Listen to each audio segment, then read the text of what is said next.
Hello, everybody. Thank you for joining me. This is week 4 out of 7 for the Seven Dimensions of Wellness workshops.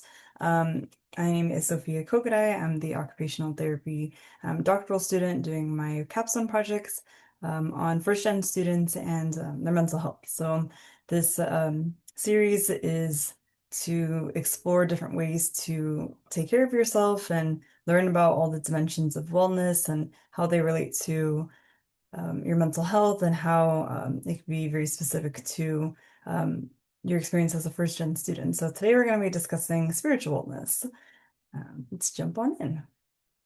So these are our objectives for today. So first we're going to be defining spiritual wellness and how it relates to mental health. Then we'll learn how spirituality shows up in daily life, explore how culture and spirituality affect healing, learn about different spiritual activities, and lastly, just have a couple activities at the end, such as learning how to identify core values, practice grounding techniques, and some journaling prompts that are useful for mindfulness and resilience, and just learning a little bit more about yourself and spirituality. So let's dive on in. So first off, what is spiritual wellness? Spiritual wellness is essentially finding purpose, value, and meaning in your life. So this could be with or without organized religion. So a lot of times, people, when they think of spirituality, they think of religion, and that's a misconception that it's solely religious based, but there's so much that goes into spirituality, and so we'll get into that into in this presentation.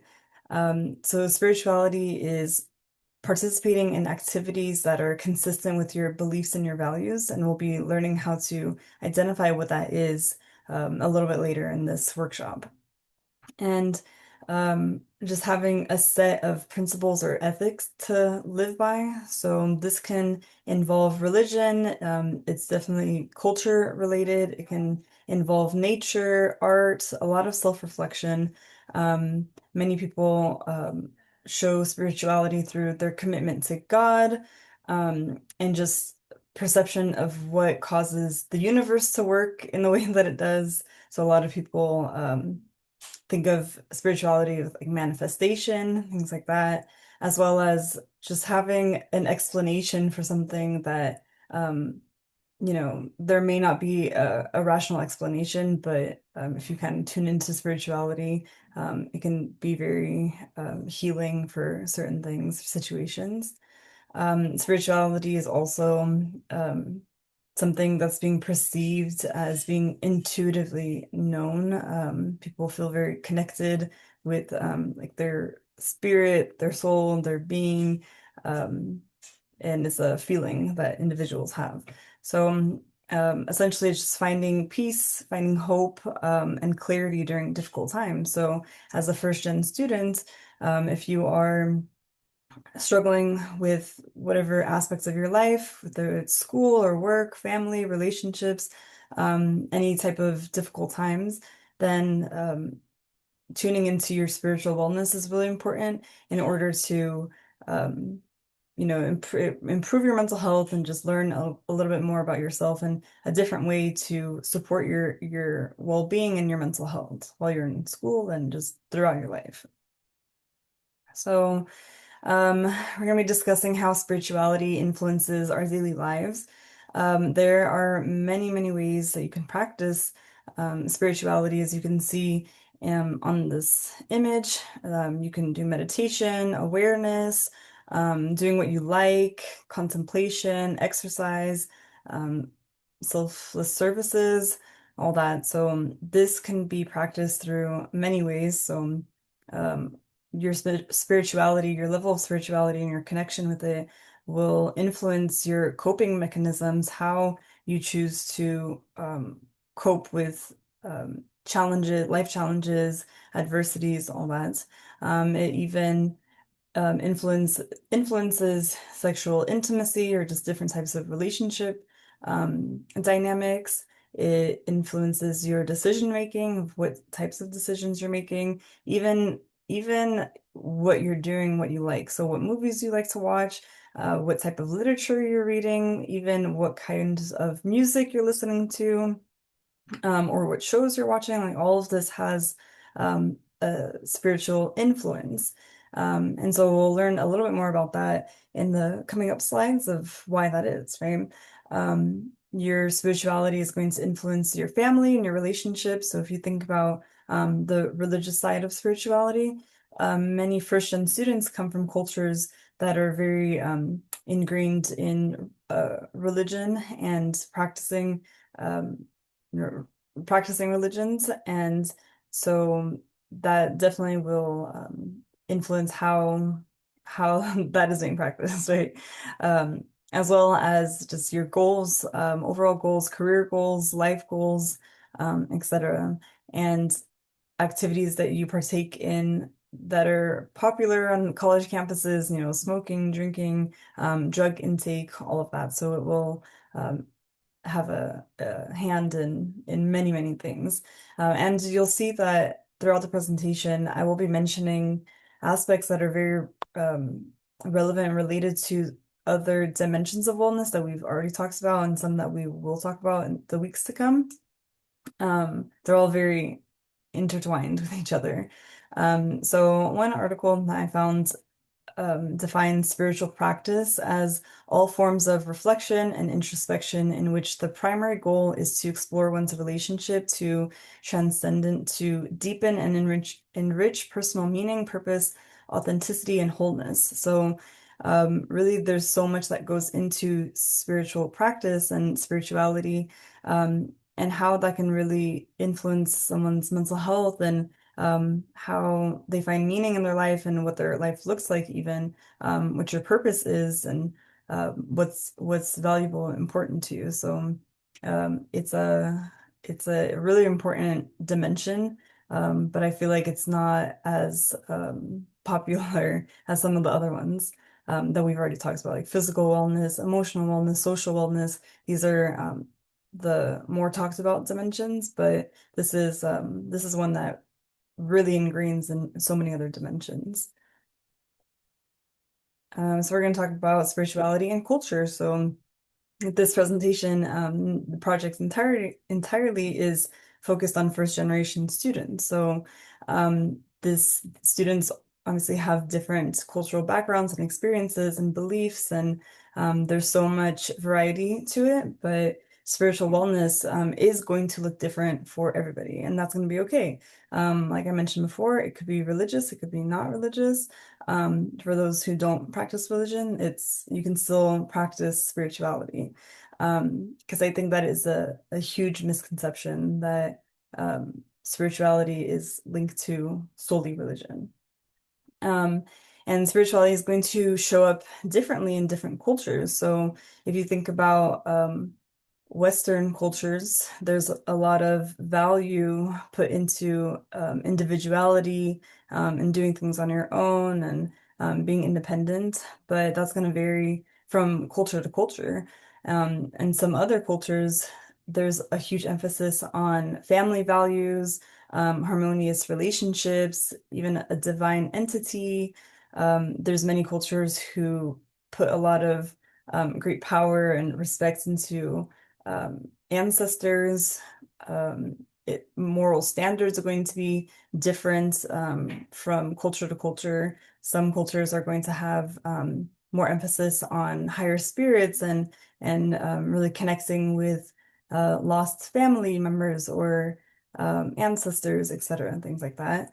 Um, as well as just having a higher self and improving oneself and being the best that you can be. So spirituality is going to look different for everybody, depending on what your upbringing was and how you practice spirituality, whether you knew it was spirituality or not. Right? And many first-gen students are going to be drawing their strength from their cultures, their ancestors, their faith, especially during challenging times.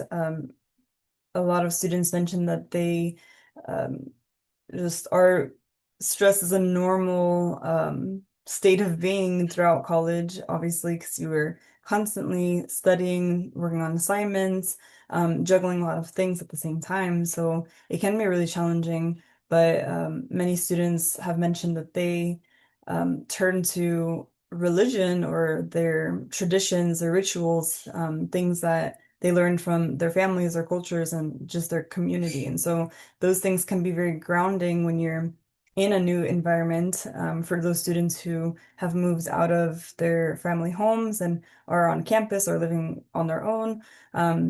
Really, um, honing in on your culture and that side of you can be very grounding experience for times where you're struggling or it's just hard. It's a hard mental health time or day or episode, whatever it may be. And so there can be a lot of healing that happens through connection to other people and your community, just something bigger than yourself. And so there is a lot of research that states that exactly, that if you are helping others or being selfless, like that can really help with one's spirituality and in turn will help with mental health. And so that's something that we'll discuss in a little bit. Okay, so the spiritual dimension of mental health, everything will always come back to mental health, right? Um, and so there is a huge correlation between spirituality and mental well-being. There's many students who are religious and do have a lot of spirituality ingrained in their routine or their culture. So there's a lot of research that shows that students who have higher spirituality are showing higher levels of many things such as purpose, gratitude, effective stress management, positive social relationships, and even physical health, better physical health. So again, it's very intertwined with the physical wellness that we discussed a few weeks ago. Um, Students who kind of are in tuned with their spiritual wellness, they have, yeah, like I mentioned, higher gratitude rates, and so this kind of helps students develop gratitude if they don't already have it, and just acceptance of themselves and their environments and their situations, and kind of learning about themselves and all that. There are many ways that you can become more aware of the spiritual dimension and different ways that it can improve mental health. So there's a lot of um, research that shows that classical music can improve mental health because it evokes positive emotions and calmness. Like if you think about any time that you may have been upset, many people turn to music to um, cope and regulate their emotions. So it doesn't necessarily need to be what you would think of like a stereotypical chanting or humming or anything like that. It could be whatever you're um, connected to, whatever is going to um, evoke that positive emotion and bring calmness and regulation to your body. Um, Additionally, adapting to different coping styles. So this could be planning, like learning planning, just the day to day. It could be positive um, reframing. So if you think about gratitude is a good example. If a situation is happening, many times it's easy to be upset about all the negative that's happening, but a lot of research states that if you focus more on gratitude and the positives, so positive reframing, then it really puts things into perspective, and it will help with processing negative emotions and negative experiences. There's also importance to validate those things. So that's not to say that you should be dismissing any negative emotion or feeling, if you haven't yet watched the emotional wellness workshop, because that's where we learn about that, of how to regulate your emotions and how to validate your experience and all that, because you don't want it to be um, negative positivity, right? or to sorry, toxic positivity, because that's not helpful either. Um, but yes, and so there is a correlation between um, quality of life, satisfaction, and happiness, and spirituality. And so all those things in turn are going to improve mental health. So if you are having a hard time with your mental health, then um, spirituality is something that you may be lacking. And if you think of the the self-care menu that we have been created, which I forgot to put in this presentation, but it is on the modules. So if you've been filling that out, this is something that you can put on your self-care menu. And just another spirituality in the form of family and friends is also important. This, yeah, spirituality is an interesting one because, again, now we're talking about social wellness, right? Um, so it is very intertwined, and you will hear me say that a lot. But yeah, you can, with friends and family, you can pray together, you can exercise together, you can do meditations together, and that if you have a partner with that, then that will also help. And then lastly, religious activities such as praying and fasting have shown to improve mental well-being overall, and just really help with many different aspects of health. So helps a lot. Okay, so there are many different activities. So you might be thinking, well, now we know what spirituality is, how can we practice this? Um, and this is just a short list of, there could be many, many more. This is just a short list of some spirituality activities that can be done. Maybe you've already done some, maybe you've never tried it, maybe you haven't thought of it, or thought of it to be spiritual, but it is. So first off, prayer. This is, I mean, I've mentioned religion and prayer quite a few times so far, but that's many people's go-to, especially when they're stressed or they need to pray for a better grade and easy exam. That can really bring comfort to someone. So meditation was also a really good one. And we also discussed this a little bit in the emotional wellness workshop, and I did provide a YouTube clip of guided meditation. So YouTube is your best friend, honestly, when it comes to a lot of things, because there's so many different resources out there on YouTube specifically that can help guide you if you've never meditated before, you don't really think that you can do it, or it's boring. There's just something out there for everybody, honestly. So meditation can really help you feel grounded and reflect. It's a good opportunity to look inward and be kind to yourself and accept thoughts that come up and all of that. Additionally, journaling, and so this will be something that we will discuss in a couple slides.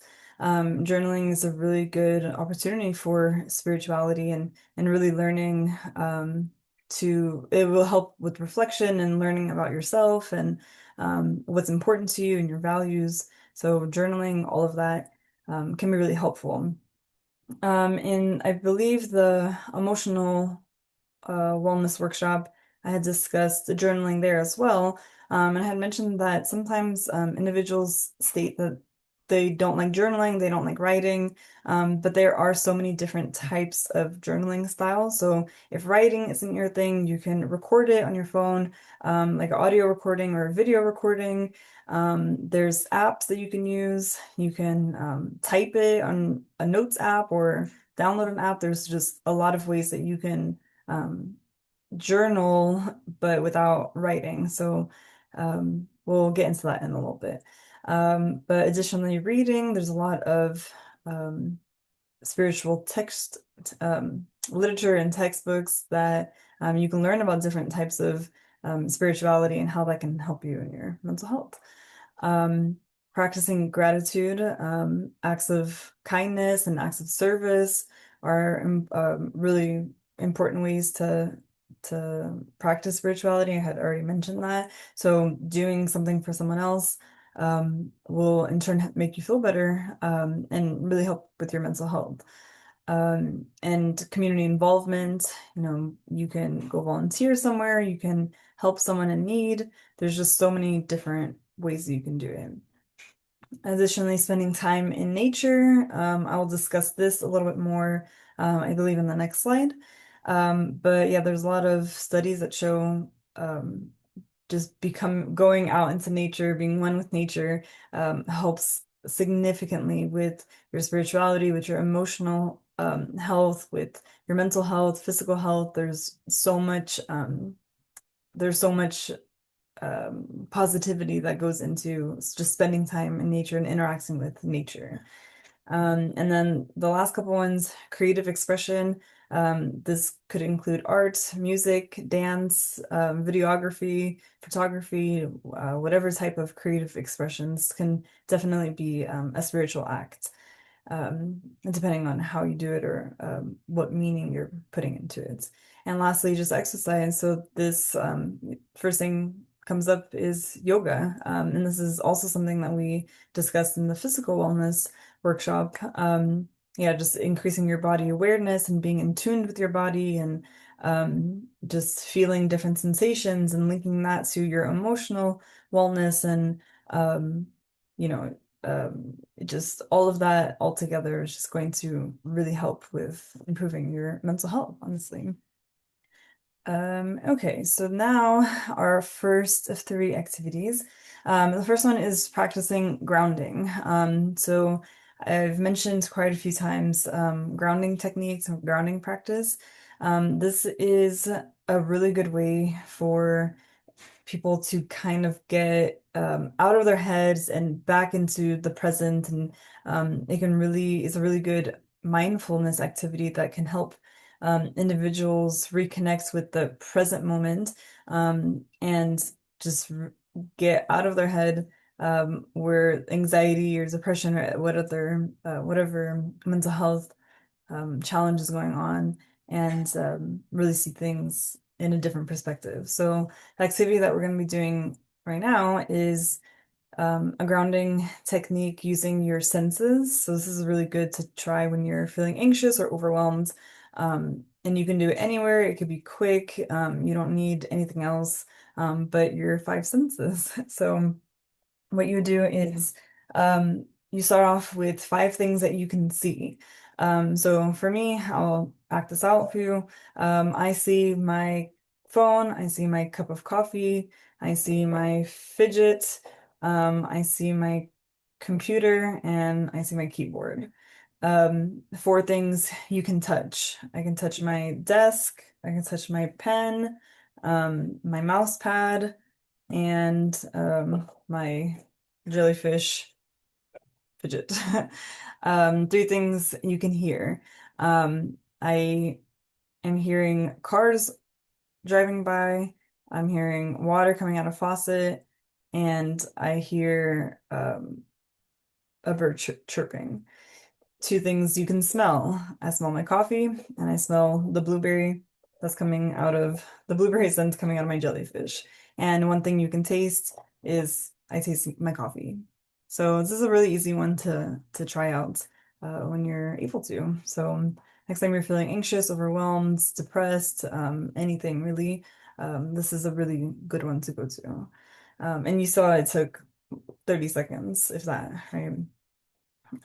But some other spiritual grounding techniques that may not be as well known, but are equally as useful are again connecting with nature, going on a hike, touching grass, taking your shoes and socks off and walking on grass, touching a tree, touching a rock can really help, um, etc. Just any type of connection with nature will help ground you and kind of get you out of a bad mental health rut.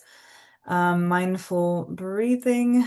We've talked a lot about this in previous um, workshops as well, but breathing's again a really easy way to just center your awareness in the present moment, regulate your body, regulate your nervous system, and just overall calming down, right?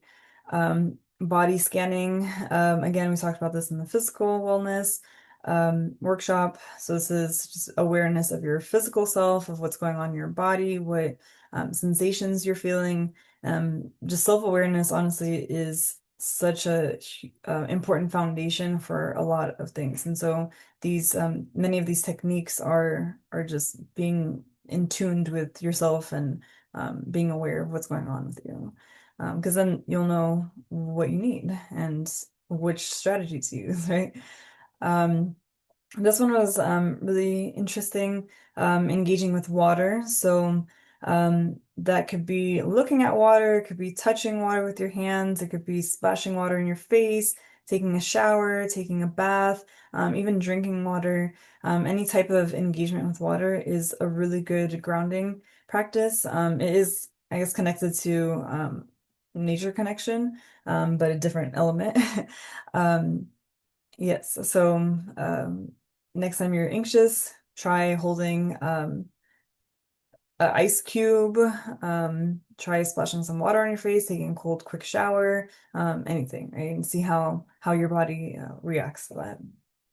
Something I didn't know was grounding foods. So there is research that shows that eating root vegetables, so vegetables that have roots like potatoes or carrots, will also really ground your body and ground your mind and gives yourself a sense of stability. So that was really interesting to hear and learn about. So if you go over to the community garden, that's a really good way to just go be one with nature, maybe touch some of the plants, eat some of the root vegetables, whatever it may be. And again, this is all connecting to previous dimensions and workshops that we have had. And then lastly, positive affirmations and visualization. We have discussed all of this as well. These are all really good grounding techniques. You should try it out. Okay, next we are going to be talking about identifying core values. So I had mentioned early in the presentation that spirituality essentially is just practicing your values, what's important to you, what's meaningful to you, all that. It can be hard though if you don't exactly know what that is. If you've never had an opportunity to really reflect on that or know what core values even are, it's hard to know how to live your life if you don't know what's important to you, right? If you haven't taken a moment to really reflect on that. So this activity kind of dives into that. So knowing your core values is crucial for bringing focus into your life and influencing your decisions. So you would have to figure out what is important. So I do have this list of different core values. So if you have a moment, look through this list, you can pause the video, and just see what is important to you. Some things you may not have even known were core values, or you didn't know it was important to you. So take a moment to just read these and list out what matters to you, what matters to you in your life. And it doesn't need to be materialistic things like my car, my phone. It could be things like my family matters to me, my peace of mind matters to me, stability matters to me, things like that. Um, so if you just take a moment and reflect on your life and key moments that you've had. So if you think about things like when you felt happy in your life. So that could be, I felt happy in my life when I had a lot of romance, right? Um, then okay, that might be an important core value for me. Or when you felt proud or fulfilled, that could be acceptance. I felt proud when I got accepted to college, for example. And when you had to make a tough decision, that could be something that relates to friendship or trust, having to tell the truth about something and it was hard to, etc. So it's important to just reflect on that. And so knowing what your core values are really going to help you shape your life to what you want and need it to be in order to be fulfilled, to be satisfied, to be happy. You have to know first what's important to you. So this is a really important one.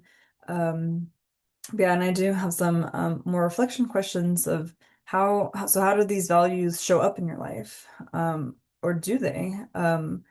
If they don't, why is that, right? If they do, then you know that you're at least on the right track in some ways, right? Do they guide your decisions or your goals? Are you aligning your decisions with your values? And if not, if there's a misalignment, kind of reflecting on why that is, right? And lastly, what changes your ability to live them out? So think about what your hurdles have been if something is important to you, but you haven't been able to practice it, or um, it's been challenging for whatever reason. Really, um, being self-aware of why that is, right? So I think this is a really, really important activity. I hope everyone has a moment to do this one at least, because this can directly relate to your mental health. If you are not feeling happy, or you're stressed, if you're anxious, if you're depressed, anything, then see if anything that is affecting your mental health is due to misalignment with any of your core values, right? So I hope everyone does this activity. And then lastly, this is the last one, journaling prompts. So we have discussed journaling a lot, and these are just a variety of um, spirituality journaling prompts that I found. So there's different categories, so sources of support. So you could reflect and learn about yourself and write down what gives you hope, what gives you strength, courage, joy, what is bringing you happiness, what are you grateful for?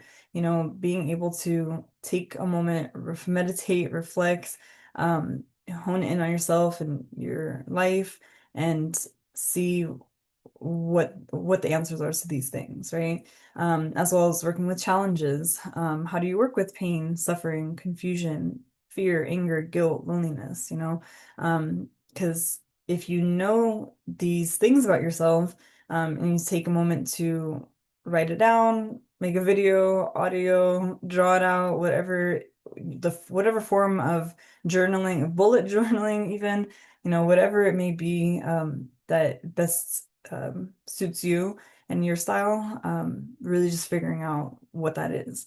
As well as we have meaning. So what what to you is kindness, compassion, goodness, community, life, death, love, generosity, etc. What knowing what it means to you, learning about yourself, this can really help put you on the right track of where you want your life to go, and how you show up in your life and the decisions that you make. And then lastly, these are just some general questions. What is a part of yourself that nothing can ever change? So, what are things that you like about yourself? What are things that you're proud of yourself? What is the most spiritually powerful experience you've ever had? So linking it back to spirituality. Um, there's so many. These are just a few examples of journaling prompts, but go on Google, go on Pinterest, anything. You can find so many different types of prompts, journaling prompts. So this is a good way to also see your progress. So if you at one point are having a hard time with your mental health, or you're going through a lot of stressful situations, whatever it may be, and you continue journaling, if you show improvements and growth and change, all that, looking back at previous journal entries will really show your progress, and it'll be a good validating experience just to see how far you've come, how you've improved, how you've healed, how much happier you are, etc., whatever it may be. But it's a good way to track progress. So, yeah, hopefully people will find some type of journaling form that works best for them. Yeah, that's it. Thank you so much. I really appreciate people showing up and watching these workshops. I really hope that it's helpful, and it's you're learning something and improving your mental health and in one or more ways. But I'll leave you with just some spiritual reflections, questions. So I think it's really important to just kind of reflect, where are you finding strength or peace when your life is getting hard? How has your culture, your family, or your background influenced your sense of purpose? What practices help you feel grounded or connected? So this is a really good place to start, in terms of, a first gen student trying to improve their mental health, needing somewhere to start with reflections of where you are and what you need, and how different aspects have influenced that. So yeah, hopefully you can take a moment to reflect all of that. And I will see you on the next workshop. Thank you so much for watching. Take care.